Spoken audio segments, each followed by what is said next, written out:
පිළිගන්නයි. හැම අත්පලසන්නාදයක් ලබා දෙනයි. මෝස්ට ඉදිරියට වගේම පිටුපසට ගමන් කිරීමේ හැකියාවක් තියෙනවා. පිටුපසට ගමන් කිරීමේදී පිටුපස ඇති බාධක හඳුනා ගැනීම සඳහා මෝස් උපකාරී කරගන්නේ වෛද්‍යයයි.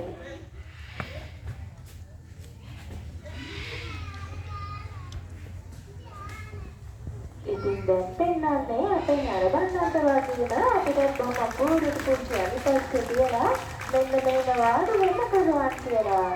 ඔබ කියන සන්නත් ප්‍රසන්නාදයක් සමගින්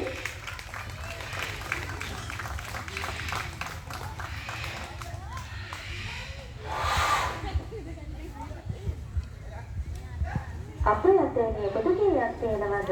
5යි නේද? බලන්නකො අපේ අවියාලුව මොකද මේ කියන්නේ කියලා. එයාලා කියන්නේ එයාලගේ අතේ නියපොතු 5ක් තියෙනවා කියලා. වර්තමානයේ වෙනකොට ගොඩබිම ජීවත් වෙන විශාලතම සත්වයා විදිහට තමයි අලිය සැලකෙන්නේ. ඒ නිසාම ඔවුන් දෙවර්ගයකට නම් කරලා තිනවා. ආසියානු සහ අප්‍රිකානු කියලා. ආසියානු අලියෙක්ගේ ඉදිරි පාදයේ නියපොතු 5කුත් පිටුපස පාදයේ නියපොතු 4කුත් එක්ක ඔක්කොම නියපොතු පිටන්නේ 18යි.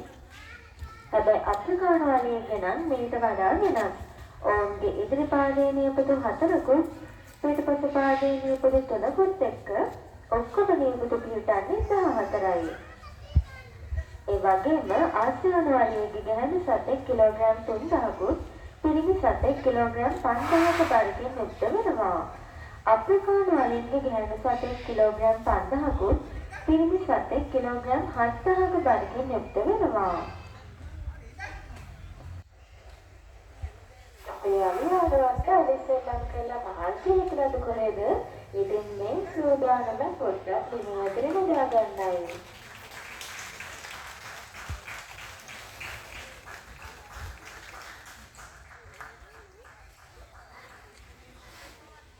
ශීලපරීක්ෂකයන් අතරින් කෙටිම කාලයක් නිදා ගන්න ලබන්නේ නෝන්. පැය 2-3ක් වගේ තා පොඩි කාලයක්. අලියෙක් රෝගී වුණ අවස්ථාවක නම් මේ විදියට බිම ඇතුලේ නිදාගන්නේ නැහැ. ගහකට වාර වෙලා තමයි නිදාගන්නේ. ඒ මොකද මේ විශාල ශරීරය සමබරව තියාගෙන නැගිට ගන්න අපහසු වෙන නිසා.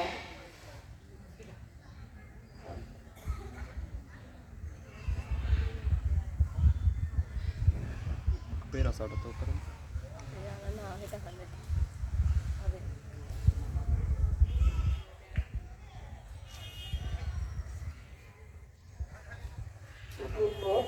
මේ නාගනේ අලියාලුව එයාගේ රංචුවේ ආරක්ෂාව පිළිබඳව සොයා බලන ආකාරය පෙන්වන්නයි. අලියා කියන්නේ රංචුව වශයෙන් ජීවත් වෙන සත්ත්ව කොටසක්. මොන්ගේ මේ රංචුව මාතෘ මූලික වෙනවා. මේ වගේ ඉරියව් හැසිරීම් ස්වභාවික පරිසරයේ ජීවත් වන අලි තුළ අහඹ ලෙස දැක බලා ගැනීමේ හැකියාවක් ලැබෙනවා.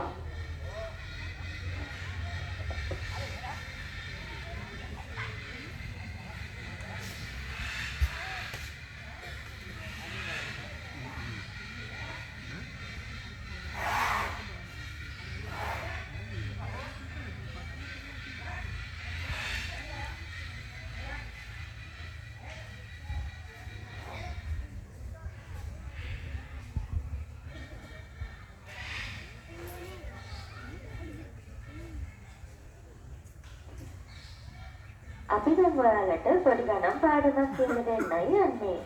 අපි බලමු කොහොමද අලියෙකුගේ උරහිස මට්ටමට උස්සමනින්නේ කියලා.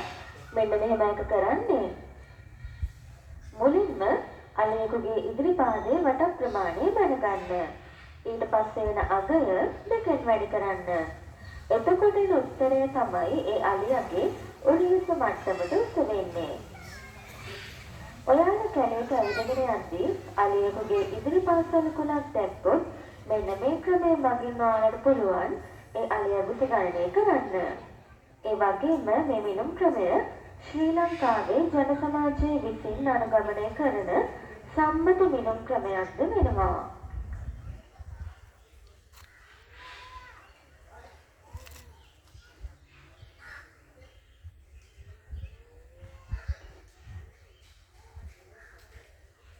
අපේ ලංකාවට නම් අලිය කියලා කියන්නේ අරුම පුදුම සතෙක් නෙමෙයි.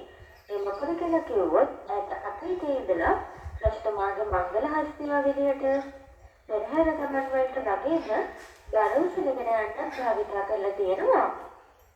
අලුතෙන් ආපු යන්ත්‍ර නිසා මොවුන්ගෙන් මේ දේවල් කරගන්න එක දැන් අඩු වුණා.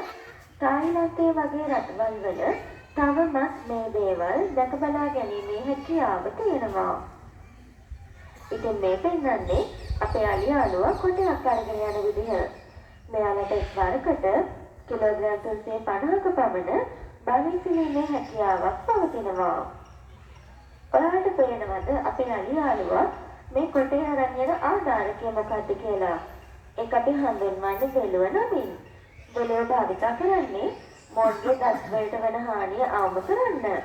ඒ වගේම බෙලුව සකස් කරලා තියෙන්නේ කිතුල් කෙඳි ආධාරයෙන්.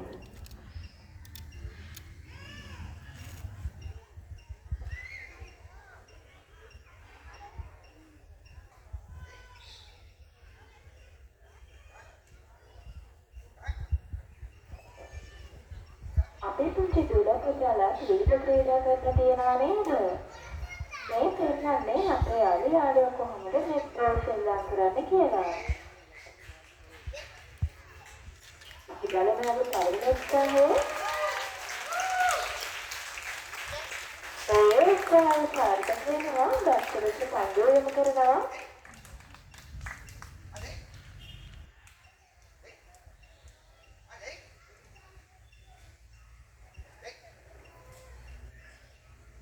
බලපෑමේ දෙවන උත්සාහය උපරිම ප්‍රසන්න ආදේශින් අපි ඉදිරිමත් කරමු.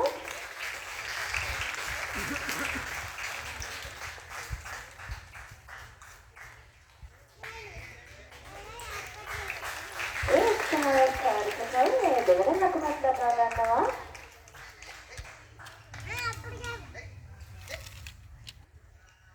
බලපෑමේ දෙවන උත්සාහය සාර්ථක වේද කියලා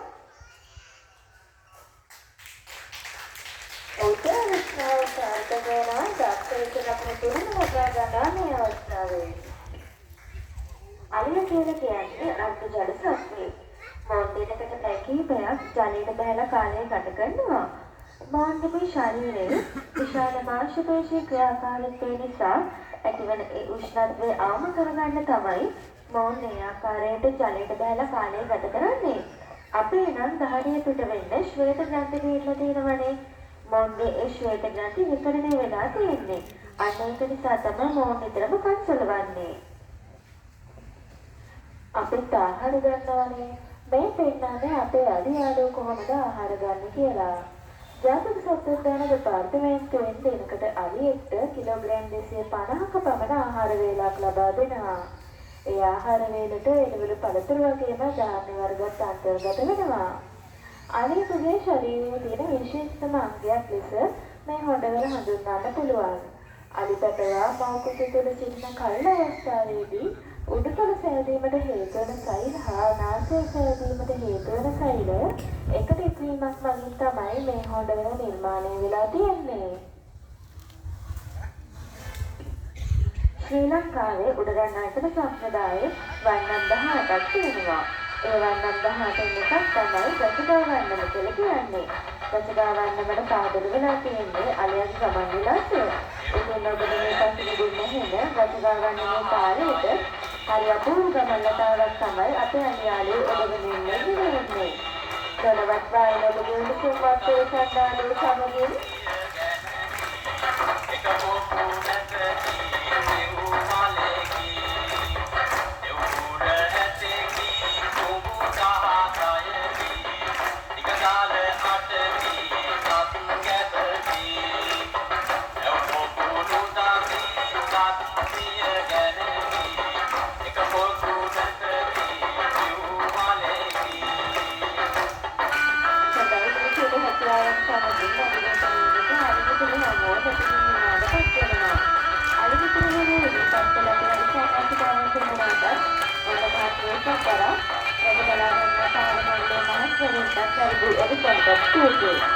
ඒ වගේම ඔන්න ස්ථානයේ සිට යාමට මත්තෙන් ඔබට ට්‍රේනින් දෙකක් පන්ති සංග්‍රහයක් ලැබෙනවා.